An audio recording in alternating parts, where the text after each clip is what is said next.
നമസ്കാരം, ഞാൻ ശശികുമാർ തിരുമല്ലവാരം. ഇതെൻ്റെ 199ാമത്തെ എപ്പിസോഡാണ്. ഇതിനൊക്കെ ഞാൻ നന്ദി പറയേണ്ടത് എൻ്റെ ഭാര്യ BS ചന്ദ്രികയോടാണ്. കാരണം ഇതിനുള്ള അവസരങ്ങളൊക്കെ എനിക്ക് ഒരുക്കി തരുന്നതുകൊണ്ടാണ് എനിക്ക് ചെയ്യാൻ പറ്റുന്നത്. ഇപ്പോൾ എൻ്റെ 2.5 വർഷത്തിൽ കൂടുതലായുള്ളൂ ഞാൻ യൂട്യൂബ് തുടങ്ങിയിട്ട്. അതിൽ തന്നെ ഇപ്പോൾ 199ാമത്തെ എപ്പിസോഡായത്. അപ്പോൾ ഇതിന് ഓരോരോ സബ്ജക്റ്റ് കണ്ടുപിടിക്കുന്നത് ഞാൻ തന്നെയാണ്. എന്നാലും അതിനുള്ള സാഹചര്യമൊക്കെ എനിക്ക് ഒരുക്കി തരുന്നത് ഭാര്യ BS ചന്ദ്രികയാണ്. റിട്ടയർഡ് ടീച്ചറാണ്. ചിന്മയ മിഷനിൽ നിന്ന് റിട്ടയർ ചെയ്തതാണ്. പിന്നെ മക്കളും ഒക്കെ ഫുൾ സപ്പോർട്ടാണ്. മകനാണെങ്കിൽ ഞാൻ കഴിഞ്ഞ എപ്പിസോഡിൽ പറഞ്ഞായിരുന്നു, അത്യാവശ്യം ചില കാര്യങ്ങളൊക്കെ അവൻ എനിക്ക് സംശയങ്ങളൊക്കെ മറ്റു ബുക്കുകളിലൊക്കെ റെഫർ ചെയ്ത് എനിക്ക് പറഞ്ഞു തരും. അപ്പം എല്ലാം നമ്മുടെ മാത്രം ഒരു മിടുക്കല്ലല്ലോ എല്ലാ കാര്യങ്ങളും. ഇപ്പം ഈ എപ്പിസോഡിൽ ഞാൻ പറയാൻ ഉദ്ദേശിക്കുന്നത് എല്ലാവർക്കും ആഗ്രഹമുള്ളൊരു കാര്യമാണ്. അതായത് വെറുതെ പറയുന്നതല്ല, എല്ലാവർക്കും ഭയങ്കരമായ ആഗ്രഹമുള്ളൊരു കാര്യമാണ്. ജാതി മത വ്യത്യാസമില്ലാതെ ആഗ്രഹിക്കുന്നൊരു കാര്യമാണ്. അതായത് ഈ മോഹങ്ങൾ, അതായത് ആഗ്രഹങ്ങൾ എങ്ങനെ നമ്മൾ ഒഴിവാക്കും, ഹൗ ടു അവോയ്ഡ് ഡിസയർ. അപ്പോൾ ഈ ആഗ്രഹങ്ങളാണല്ലോ മനുഷ്യന് ഏറ്റവും കൂടുതൽ പ്രശ്നങ്ങൾ ഉണ്ടാക്കുന്നത്. ഇപ്പോൾ ഈ ആഗ്രഹങ്ങൾ ഒഴിവാക്കി കഴിഞ്ഞാൽ നമ്മുടെ ജീവിതത്തിൽ നമുക്ക് ഒന്നും പേടിക്കാനില്ല. അപ്പോൾ അതുകൊണ്ട് എങ്ങനെയാണ് ആഗ്രഹങ്ങൾ നിങ്ങൾക്ക് ഒഴിവാക്കാൻ പറ്റുന്നതെന്നുള്ളതിനെ പറ്റിയുള്ള ചെറിയ 1-2 കാര്യങ്ങളാണ് ഞാൻ പറയാൻ ഉദ്ദേശിക്കുന്നത്. പിന്നെ എൻ്റെ ഹെഡിങ് ഞാൻ പറഞ്ഞു, how we can avoid desire എന്നാണ് പറഞ്ഞിരിക്കുന്നത്. How we can avoid desire, എങ്ങനെ ആഗ്രഹങ്ങളെ നമുക്ക് ഒഴിവാക്കാം.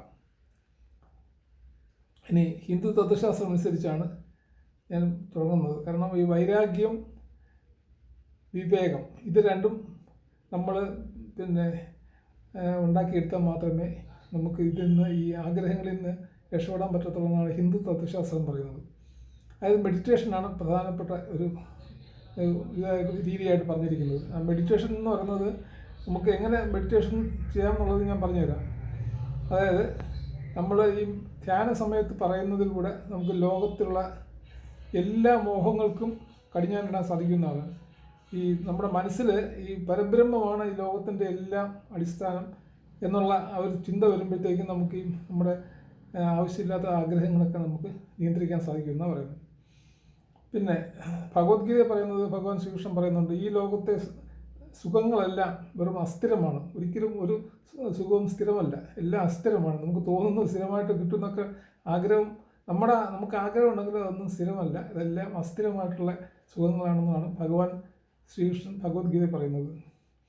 പിന്നെ ഈ ലോകത്തെ സുഖങ്ങളെല്ലാം വെറും അസ്ഥിരമാണെന്ന് നീ മനസ്സിലാക്കുന്ന സമയം മുതൽ നിനക്ക് ഈ ലൗകിക സുഖങ്ങളിൽ വിരക്തി ഉണ്ടാകും.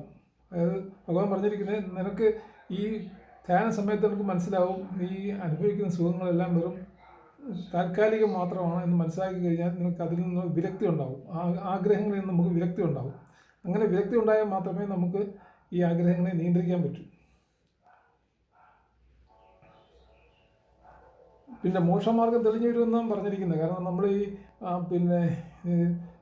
വനത്തിലോ അല്ലെങ്കിൽ മരുഭൂമിയിലോ അല്ലെങ്കിൽ ഏതെങ്കിലും ഹിമാലയ സാനുക്കളിലൊന്നും പോയി അന്വേഷിക്കേണ്ട കാര്യമില്ല. നമുക്ക് ധ്യാനിക്കേണ്ട കാര്യവുമില്ല. നമുക്ക് വീട്ടിൽ തന്നെ ഇരുന്ന് ധ്യാനിക്കാവുന്ന കാര്യങ്ങളേ ഉള്ളൂ പറയുന്നത്. ഇനി തത്വശാസ്ത്രം അനുസരിച്ച് പറയുന്നത്, ഈ കാമം എന്ന് പറയുന്നത് 3 കാര്യങ്ങളാണ്. ഒന്ന് ആഗ്രഹം, രണ്ടാമത്തത് സുഖം, മൂന്നാമത്തത് പ്രേമം. ഇത് 3 കൂടെ ചേരുന്നതാണ് കാമം എന്ന് ഹിന്ദു തത്വശാസ്ത്രത്തിൽ പറഞ്ഞിരിക്കുന്നത്. ഏറ്റവും പ്രധാനപ്പെട്ട കാര്യം, ഒരു ഗുരുവിന് സഹായം വേണം. അത് മാത്രമേ ഹിന്ദു തത്വശാസ്ത്രത്തിൽ പറഞ്ഞുള്ളൂ. ഗുരു നിങ്ങൾക്ക് അത്യാവശ്യമാണ്. ആർക്കും മോക്ഷപ്രാപ്തി കൈവരിക്കാം, പക്ഷേ ഒരു ഗുരു അത്യാവശ്യമാണെന്ന് പറയുന്നുണ്ട്. ഇനി നമുക്ക് ഗുരുവൊന്നും കിട്ടിയില്ലെന്നിരിക്കട്ടെ, അങ്ങനെ ഗുരു കിട്ടിയില്ലെങ്കിൽ നമുക്ക് ഏതെങ്കിലും ഒരു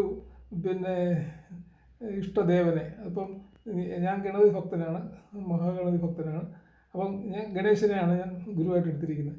അങ്ങനെ ഏത് ദൈവങ്ങളെ വേണമെങ്കിലും നമുക്ക് ഗുരുവായിട്ട് എടുക്കാം. ദൈവങ്ങളെ ഗുരുവായിട്ട് എടുക്കുന്നത് ഒന്നും വേറെ ഗുരുക്കന്മാർ ഈ കാലത്ത് കിട്ടാൻ പാടാണല്ലോ. അതും ശരിയായിട്ടുള്ള ഗുരുക്കന്മാരെ കിട്ടാൻ പാടാണ്. അതുകൊണ്ട് ദൈവങ്ങളെ തന്നെ നമുക്ക് സങ്കല്പിക്കാം ഗുരുവായിട്ട്. പിന്നെ ധ്യാനം റെഗുലറായിട്ട് ചെയ്യണം, എല്ലാ ദിവസവും ചെയ്യണമെന്നാണ് പ്രാക്ടീസ് ചെയ്യുന്നത്. 5 മിനിറ്റ് അല്ലെങ്കിൽ മാക്സിമം 10 മിനിറ്റ് മതി ധ്യാനം എന്ന് പറയുന്നത്. നമ്മൾ എല്ലാം മനസ്സിനെ ഒന്ന് ശാന്തമാക്കാം. ഒരു 5 മിനിറ്റ് മതി, ആദ്യത്തെ ഒരു 5 മിനിറ്റ്. പിന്നെ ഒരു 5 മിനിറ്റ് ധ്യാനിക്കുമ്പോൾ നമുക്ക് ഇഷ്ടമുള്ള ഏതെങ്കിലും ദൈവത്തിനെ അല്ലെങ്കിൽ ഈ ജാതി മതമൊന്നും വിഷയമല്ല. ഏതെങ്കിലും ഒരു ദൈവത്തിനെ സങ്കല്പിച്ചിട്ട് നമ്മൾ ഭക്തിയോടെ സ്മരിച്ചുകൊണ്ടിരുന്നാൽ മതി. അല്ലാതെ നമ്മൾ മന്ത്രങ്ങളോ ഒന്നും ചൊല്ലേണ്ട കാര്യമില്ലെന്നാണ് ഈ ഭഗവത്ഗീതയിലും പറഞ്ഞിരിക്കുന്നത്.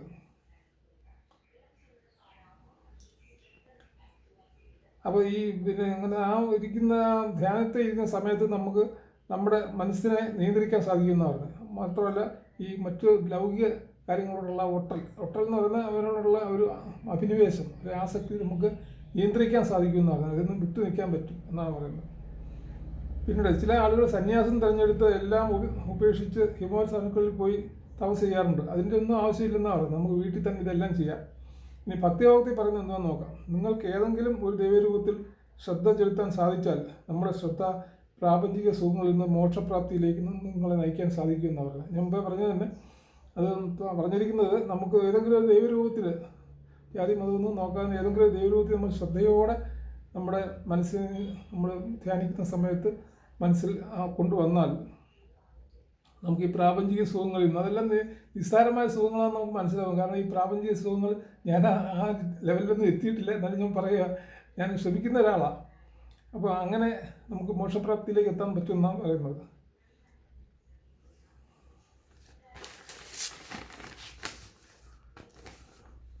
ഇനി ഈ ഭക്തിയോഗം അനുസരിച്ച് നമുക്ക് നമ്മുടെ കാമങ്ങൾ അഥവാ ആഗ്രഹങ്ങൾ ഒരിക്കലും മന്ത്രങ്ങൾ കൊണ്ടല്ല നമ്മൾ നശിപ്പിക്കുന്നത്. മന്ത്രങ്ങൾ കൊണ്ട് നശിപ്പിക്കാൻ പറ്റത്തില്ലെന്ന് പറയുന്നത് കാമങ്ങളെ. ഭക്തി കൊണ്ട് മാത്രമേ പറ്റൂ. ഭക്തി അതായത് നമുക്കുള്ള സുഖത്തിൻ്റെ ആഗ്രഹങ്ങളെ ഭക്തിയുടെ ആഗ്രഹങ്ങളാക്കി മാറ്റണം. അതായത് നമുക്ക് ഈ പ്രാപഞ്ചിക സുഖങ്ങളിലേക്കുള്ള ആ ഒരു ചിന്തകൾ ഭഗവാനിലേക്ക് മാറ്റണം. അതായത് ഭഗവാനിൽ ഉള്ള ഇഷ്ടം, അതായത് നമുക്ക് ദൈവത്തിനോടുള്ള ഒരു ആസക്തി കൂട്ടിക്കൊണ്ടുവരണം. അതാണ്. അതായത് ദൈവത്തിനെ ചിന്തിക്കുക എന്നുള്ളതേ ഉള്ളൂ. ഇഷ്ടമുള്ള ഏത് ദൈവരൂപമാണോ അതിനെപ്പറ്റി ചിന്തിച്ചാൽ മാത്രം മതി. ദിവസം ഒരു 5 മിനിറ്റ് അല്ലെങ്കിൽ 10 മിനിറ്റ് നിങ്ങൾക്ക് അത് ചെയ്യാൻ പറ്റുമെങ്കിൽ നിങ്ങൾക്ക് തീർച്ചയായിട്ടും മനസ്സിനെ അല്ലെങ്കിൽ ആവശ്യമില്ലാത്ത ഈ ആഗ്രഹങ്ങളെയൊക്കെ നിയന്ത്രിക്കാൻ പറ്റുമെന്നാണ് പറയുന്നത്. ഇനി ഒരു 5-6 കാര്യങ്ങളൂടെ പറയുന്നുണ്ട് എങ്ങനെ ചെയ്യാൻ പറ്റുമെന്നുള്ളത്. അതിൽ ആദ്യത്തേത് നമ്മുടെ ഇന്ദ്രിയങ്ങളെ നിയന്ത്രിക്കണം. എന്ന് വെച്ചാൽ ഇന്ദ്രിയങ്ങൾ എന്ന് പറഞ്ഞാൽ നമുക്കറിയാമല്ലോ, ഇപ്പോൾ കണ്ണ്, മൂക്ക് അങ്ങനെയുള്ള ആ ഇന്ദ്രിയങ്ങളെയൊക്കെ നമ്മൾ നിയന്ത്രിക്കണം. അതായത് ആവശ്യമുള്ളത് മാത്രം കാണുക, ആവശ്യമുള്ളത് മാത്രം കേൾക്കുക. അതാണ് അതിൻ്റെ ഇന്ദ്രിയങ്ങളെ നിയന്ത്രിക്കുക എന്നുള്ളതിൻ്റെ ചുരുക്കം. പിന്നെ നമ്മുടെ അത്യാവശ്യങ്ങളെയും അനാവശ്യങ്ങളെയും തിരിച്ചറിയണം. അത്യാവശ്യ കാര്യങ്ങൾ മാത്രം ചെയ്താൽ മതി, അനാവശ്യ കാര്യങ്ങൾ ചെയ്യേണ്ട. അത്യാവശ്യ കാര്യങ്ങൾ മാത്രം ചെയ്യുക. പിന്നെ ഏത് മതമായാലും നല്ല രീതിയിലുള്ള ജീവിത രീതി പിന്തുടരണം. ഇന്ന ജാതി ഇന്ന മതം ഒന്നുമില്ല. ഏത് ജാതിയായാലും മതി, ഏത് മതമായാലും മതി, നല്ല രീതിയിലുള്ള ജീവിതമായിരിക്കണം. അതായത് മദ്യപാനം, പിന്നെ അങ്ങനെയുള്ള പിന്നെ വഴിവിട്ടുള്ള ജീവിതം, ഇതൊന്നും നയിക്കാതെ നല്ല രീതിയിലുള്ള ജീവിതം നമ്മൾ കൈക്കൊള്ളണം. പിന്നെ പോസിറ്റീവ് തോട്ടായിരിക്കണം. അതായത് എല്ലാം നല്ല കാര്യങ്ങളെ നമ്മൾ ഏത് കാര്യത്തിനും നമ്മൾ നല്ല വശം കണ്ടുപിടിക്കണം. പിന്നെ ആത്മീയമായ പ്രവർത്തനങ്ങൾ സജീവമാവണം. ആത്മീയമായിട്ടുള്ള ഇപ്പോൾ ഏത് മതത്തിലുണ്ടല്ലോ ഈ ആത്മീയ പ്രവർത്തനം. അവർക്ക് ആർക്കെങ്കിലും സഹായിക്കാനോ അല്ലെങ്കിൽ അവരെയൊക്കെ കൈപിടിച്ച് കൊടുത്താനോ പാവങ്ങളായിട്ടുള്ള ആളുകൾക്ക് എന്തെങ്കിലും സഹായം ചെയ്യാനോ ഇതിനൊക്കെയുള്ള ആത്മീയ പ്രവർത്തനം സേവന പ്രവർത്തനങ്ങൾ നമ്മൾ ചെയ്യണം എന്നാണ് പറഞ്ഞിരിക്കുന്നത്. പിന്നെ ഭഗവത്ഗീത വീണ്ടും ശ്രീകൃഷ്ണൻ അർജുനനോട് പറയുന്നത്, ഭൗതിക സാഹചര്യങ്ങളുള്ള നിന്റെ ആസക്തി അതിൻ്റെ നിറവേറാത്ത വികാരങ്ങൾ കോപമായിട്ട് മാറും. നിനക്ക് ഭൗതിക സുഖങ്ങളോടുള്ള ഒരു ആസക്തി ഉണ്ടല്ലോ, അത് നിറവേറിയില്ലെങ്കിൽ നിനക്കത് കോപമായിട്ട് മാറും. ആ കോപം നിൻ്റെ ഏറ്റവും വലിയ ശത്രുവായിട്ട് മാറുകയും ചെയ്യുമെന്നാണ് പറഞ്ഞിരിക്കുന്നത്. ഇനി ഹിന്ദു തത്വശാസ്ത്രം അനുസരിച്ച് ഏറ്റവും വലിയ 2 പാപങ്ങളും കൂടെ പറഞ്ഞിട്ട് ഈ എപ്പിസോഡ് ഞാൻ ഉപസംഹരിക്കാം. അതായത് ഹിന്ദു തത്വശാസ്ത്രം അനുസരിച്ച് ഏറ്റവും വലിയ പാപം എന്ന് പറയുന്നത് കൃതജ്ഞത. അതായത് ഒരാൾ ഒരു ഉപകാരം ചെയ്താൽ നമ്മളതിനെ മറക്കുന്നതാണ് ഏറ്റവും വലിയ പാപമായിട്ട് ഹിന്ദു തത്വശാസ്ത്രവും പുരാണങ്ങളും എല്ലാം പറഞ്ഞിരിക്കുന്നത്. രണ്ടാമത്തേത് മോഷണം. അക്ഷന്തികമായ ഒരു കുറ്റമാണ് മോഷണം. മറ്റുള്ളവരുടെ വിലപിടിപ്പുള്ള സാധനങ്ങളോ പണമോ യാതൊന്നും നമ്മൾ മോഷ്ടിക്കരുത്. ഒരു കാരണവശാലും മോഷ്ടിക്കരുത്.